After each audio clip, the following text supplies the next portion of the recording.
ગીર નર્મદ દક્ષિણ ગુજરાત યુનિવર્સિટી ફરી એક નવા વિવાદમાં ઘેરાય છે। યુનિવર્સિટી દ્વારા શૈક્ષણિક હેતુ માટેની 1.80 લાખ ચોરસ મીટર જમીન નવરાત્રી ઉજવણી માટે યશવી ફાઉન્ડેશન બિન ટેન્ડર ભાડે આપવાના નિર્ણયથી વિરોધ ઊભો થયો છે।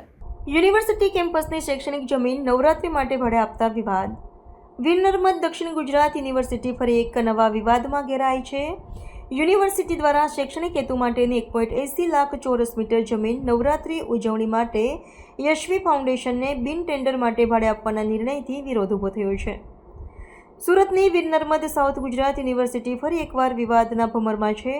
આ વખતે મુદ્દો છે યુનિવર્સિટી દ્વારા શૈક્ષણિક હેતુ માટે ફાળવવામાં આવેલી જમીનને નવરાત્રી મહોત્સવ માટે ભાડે આપવાનો વિવાદ ઘેરાયો છે। વીએનએસજીયુ દ્વારા આશરે 1.80 લાખ ચોરસ મીટર વિસ્તારમાં આવેલી જમીન યશવી ફાઉન્ડેશનને નવરાત્રી મહોત્સવ યોજવા માટે ભાડે અપાઈ છે। નોંધનીય છે કે આ જમીન ટૂંક સમયમાં શૈક્ષણિક ઉપયોગ માટે ફાળવેલ છે અને કોઈ ટેન્ડર પ્રક્રિયા વિના એ જગ્યાનો વપરાશ થતો હોવાનું સામે આવ્યું છે। યશવી ફાઉન્ડેશન અગાઉ ઓપરેશન સિંદૂર સર્કલ મુદ્દે પણ વિવાદમાં રહી ચૂક્યું છે। સરકારની પરવાનગી વિના તે યોજના અમલમાં મૂકી હતી, જે બાદમાં તોડી પાડવામાં આવી હતી। નવરાત્રીનું આયોજન જે જગ્યાએ થવાનું છે તેનાથી માત્ર 100 મીટરની અંતરે ગર્લ્સ હોસ્ટેલ આવેલી છે, જે સુરક્ષા અને શિસ્તના દૃષ્ટિકોણે અનેક પ્રશ્નો ઊભા કરે છે। વીએનએસજીયુ એક રાજ્ય સરકારની ગ્રાન્ટથી ચલાતી યુનિવર્સિટી છે, તેથી તેની સંપત્તિનો ઉપયોગ પારદર્શક રીતે અને નિયમોને અનુસરીને થવો જરૂરી છે। છતાં આમ કોઈ પણ જાહેર ટેન્ડર વિના ખાસ સંસ્થાને જમીન ભાડે આપવામાં આવે તો એના પર શંકાની સોય ઊભી થાય એ સ્વાભાવિક છે। હવે મોટો પ્રશ્ન એ છે કે શું યુનિવર્સિટી આ વિવાદને લઈને કોઈ કાર્યવાહી કરશે અને શું વિવાદિત ગ્રાઉન્ડના ભાડા કરારને રદ કરવામાં આવશે? આપણા રાજ્યની તમામ સ્ટેટ યુનિવર્સિટીઓ પોતાના ગ્રાઉન્ડ અને પોતાની ભૌતિક સુવિધાઓ દૈનિક અને વપરાશના ધોરણે ભાડે આપવાની પોલિસી બનાવતી હોય છે અને ભાડે આપતી હોય છે। એ જ રીતે આપણી વીર નર્મદ દક્ષિણ ગુજરાત યુનિવર્સિટીએ પણ જે છે એ 16/4/2025માં દૈનિક ધોરણે અને વપરાશના ધોરણે એ ભાડે આપવાની પોલિસી જે છે એ બનાવવામાં આવી હતી।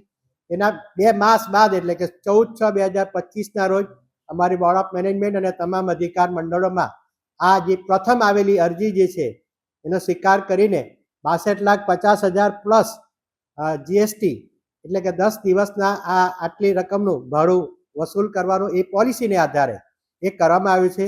જ્યાં પોલિસી હોય આ જ રીતે અમારા અન્ય ગ્રાઉન્ડો અને અમારા કન્વેન્શન હોલો જે છે એ દૈનિક ધોરણે અને વપરાશના ધોરણે ભાડે આપવામાં આવે જ છે।